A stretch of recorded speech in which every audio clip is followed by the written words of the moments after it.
నా ప్రియ సహోదరి సహోదరులారా, యేసుక్రీస్తు నామమునందు మీకందరికీ వందనములు తెలియజేస్తున్నాను. ఈరోజు దేవుని వాక్యం గురించి మనం కొంత తెలుసుకుందాం.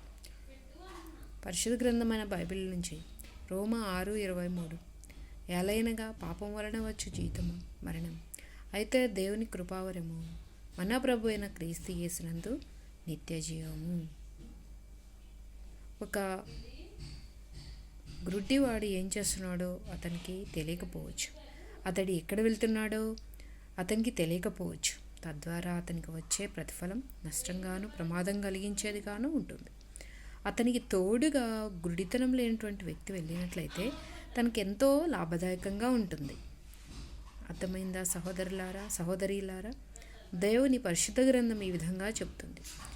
రోమా 3:23, ఏ భేదమునూ లేదు, అందరూ పాపం చేసి దేవుడు అనుగ్రహించు మహిమను పొందలేకపోవచ్చున్నారు.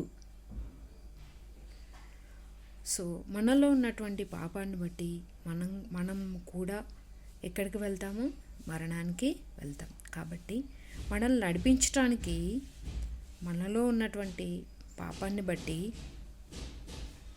పాపం కలిగిన వ్యక్తి మనతో నడుస్తున్నట్లయితే మనం ఎక్కడికి వెళ్తాము?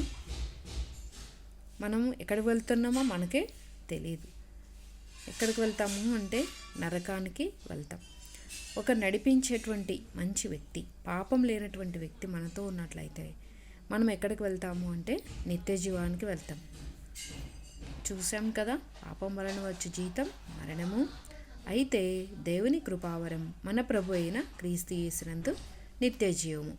కాబట్టి ఆ పాపం లేనటువంటి వ్యక్తి ఎవరంటే మన ప్రభు అయిన క్రీస్తు యేసు. Praise lord.